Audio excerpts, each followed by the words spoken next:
النهارده مشرفنا الميك اب ارتست ريهام جهاد، واللي هنتكلم معاها عن البشره السمراء والميك اب اللي يليق عليها واللي مناسب ليها كمان في فصل الصيف.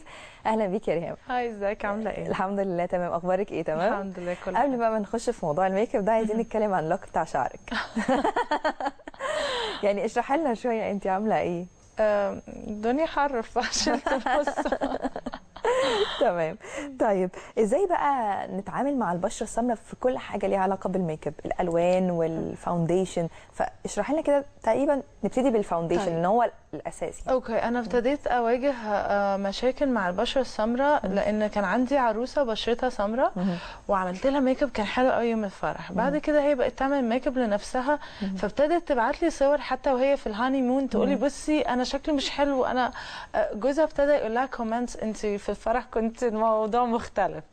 فابتديت اشتري معاها ميك اب، اقول لها تجيبي الفاونديشن بتاعك في سنه اورنج. الفاونديشن للبشره الغامقه لازم يبقى فيه اورنج. لو لونه بيج اول ما بيتحط بيبقى لونه مغير ومدي على ازرق وما بيبقاش حلو خالص في الصور، لدرجه ان هي وصلت لفتره مش عايزه تتصور مع اصحابها، كل ما يجوا تبعد وهي تروح في حته ثانيه. وكانت جايبه براند كويسه وغاليه بس ما كانتش مناسبه ليها. فابتديت وانا بشتري معاها كده اون فون الحاجات على الحاجات الميك اب. بقول لها تجيب ايه للحواجب، ايه الالوان الاي شادو اللي تليق عليها، الفاونديشن يبقى عامل ازاي، الليبستيك حتى ايفن يبقى عامل ازاي. وابتدينا نعمل كده شويه حاجات. طيب كويس قوي. طيب الالوان بقى اللي ممكن تكون مناسبه في الاي شادو والكحل والروج، كل حاجه ليها علاقه بالالوان بقى بعد الاي شادو. ايه بقى بنختار بناء على ايه؟ البشره السمراء ودرجات البشره السمراء بتفرق كمان في الالوان؟ اوكي، انا النهارده عامله نادين نص الميك اب نص الوش، تمام، والنص التاني حتى شادو خفيف، وهكمل كده شويه حاجات. طب اتفضلي ممكن يلا بينا. اوكي.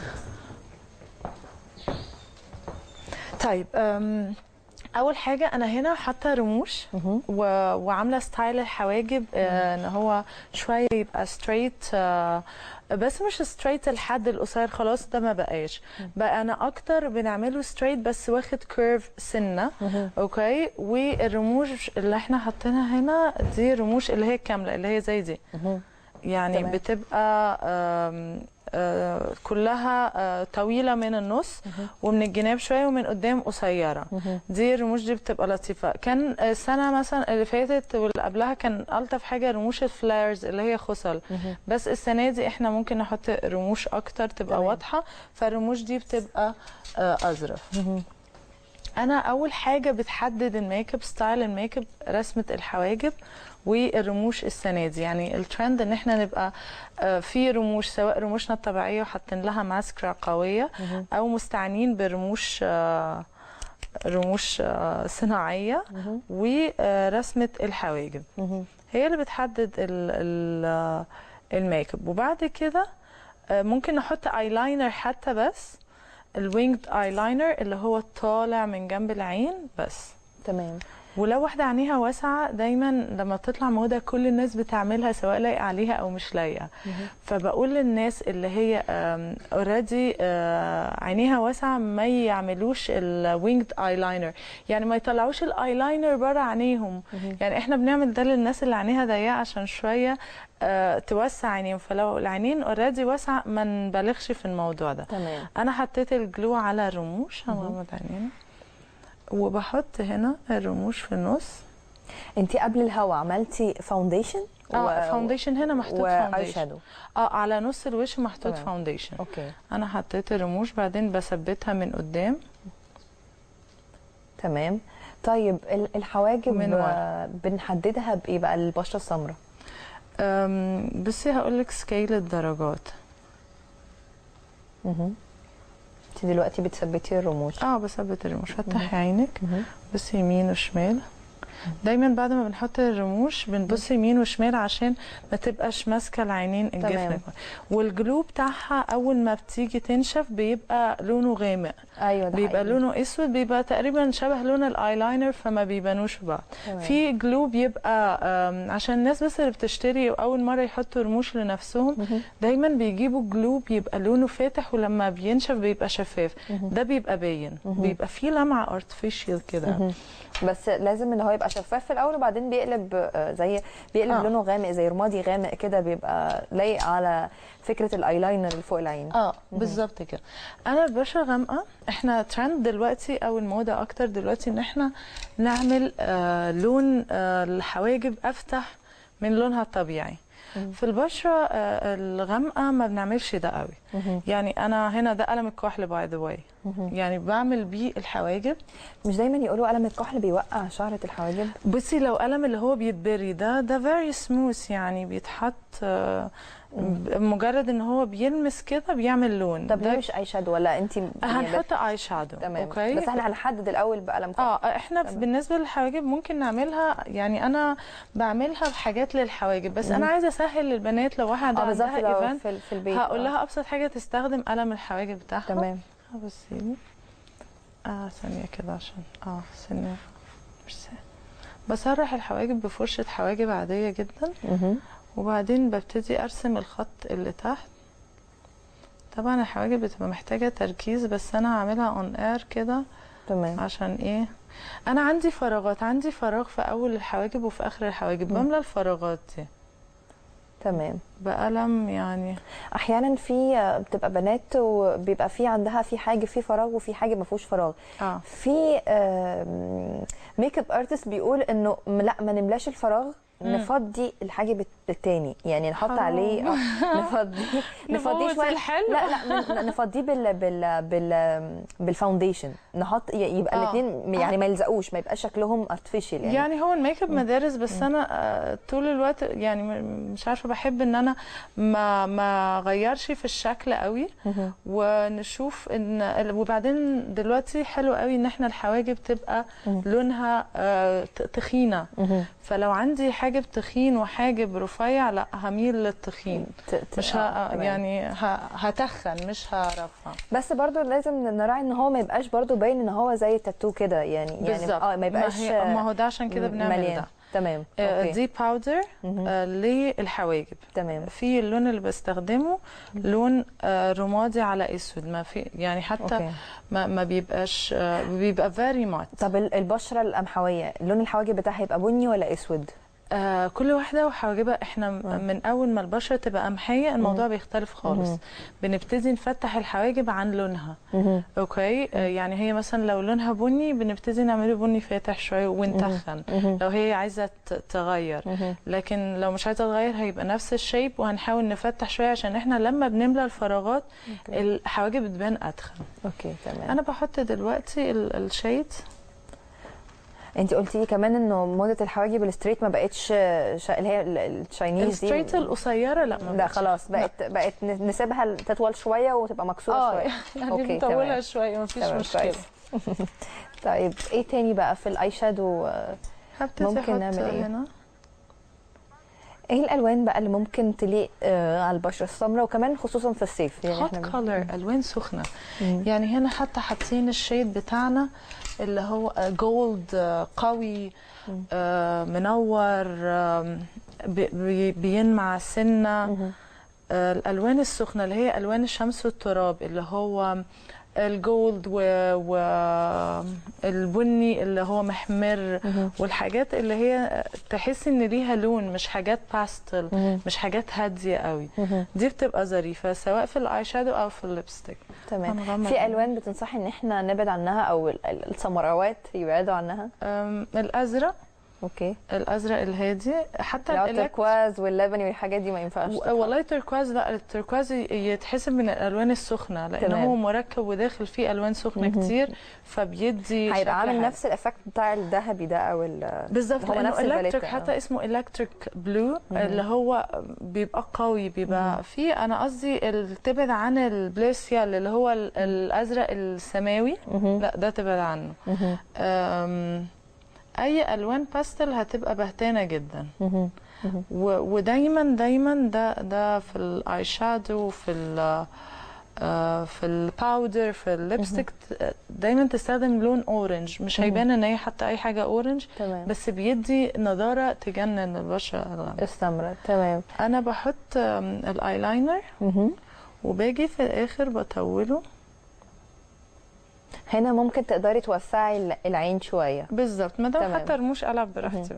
تمام. فتحي عينك، هنبص هناك. انا ببتدي الايلاينر بيبقى من اوله رفيع جدا ومن اخره بيبقى اكتر. وباللي فاضل في فرشة الايلاينر هعمل نقط كده.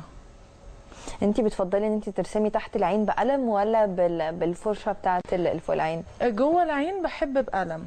بره بس تحت العين العين.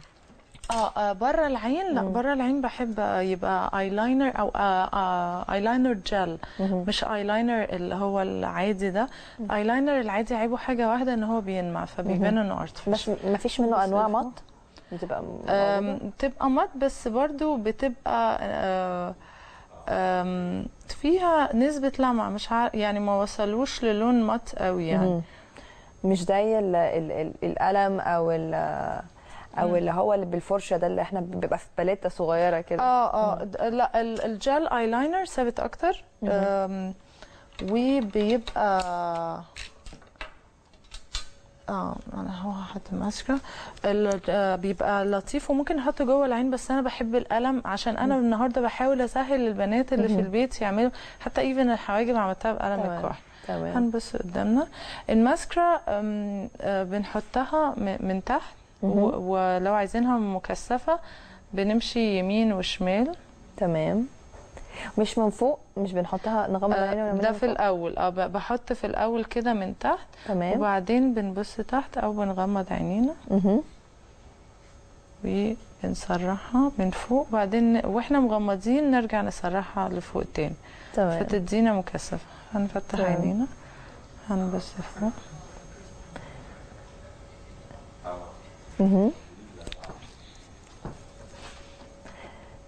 ايه تاني بنعمل؟ ايه تاني هنعمل ايه بعد العينين؟ بس هبتدي احط شيدز غامقه. هنغمض عينينا في الكورنر ده عند اخر الايلاينر. ببتدي احط شيد غامق واسيحه حاجه خفيفه جدا. بصي لي ثانيه هنا اهي. ثانك. طيب وبقى في الارك ده رجع، عارفه الارك بتاع زمان عشان بيدي عمق شويه لشكل العينين. بالظبط، بيبقى لطيف قوي يعني. هنا ما ينفعش نحط اي شادو فاتح او شايني من غير ما نكسره في اواخر العينين؟ بصي يعني ممكن يتحط بس ما يبقاش مكمل لفوق، يبقى محطوط على الجفن المتحرك. الجفن المتحرك اللي هو واحنا مفتحين عينينا وبنغمضها الحته اللي بتتحرك ده، دي نحط عليها حاجه شايني. نيجي للليبستيك. انا حاطه هنا هوت كولر وحطيت حاجه خفيفه جدا. واي حاجه فيها لون اورنج بتبقى لطيفه جدا. يعني ممكن حتى احمر يبقى فيه سنه اورنج. ممكن للسمر بيبقى الوان اورنج وبينك وفوشيا وحاجات كده. بينك لون ضعيف قوي عليهم، لكن ممكن فوشيا. ممكن اي حاجه قويه، اي حاجه داخل في تكوينها احمر، اي حاجه داخل في تكوينها حاجات فوسفارك اللي هو الفوشيا، واي حاجه داخل في تكوينها اورنج. تمام جدا.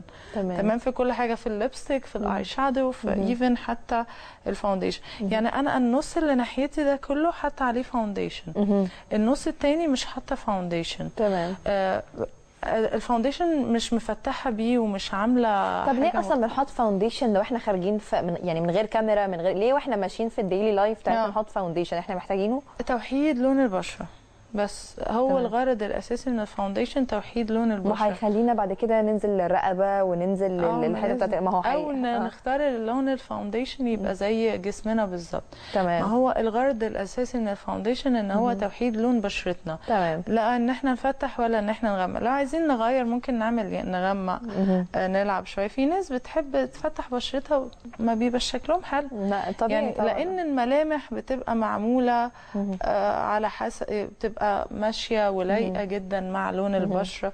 فاحنا بنلعب في حاجه وعمرها ما يعني عمري ما شفت حد ناجح ان هو يفتح لونه وشكله حلو. في الاخر اول ما تبصي له وتحسي ان انت عايزه تطلعي كلينكس كده وتمسحي له شويه من الوقت. تمام. البلاشر ممكن نستخدم الوان ايه بقى؟ ايه اللي ليه على السمر؟ اورنج. كله؟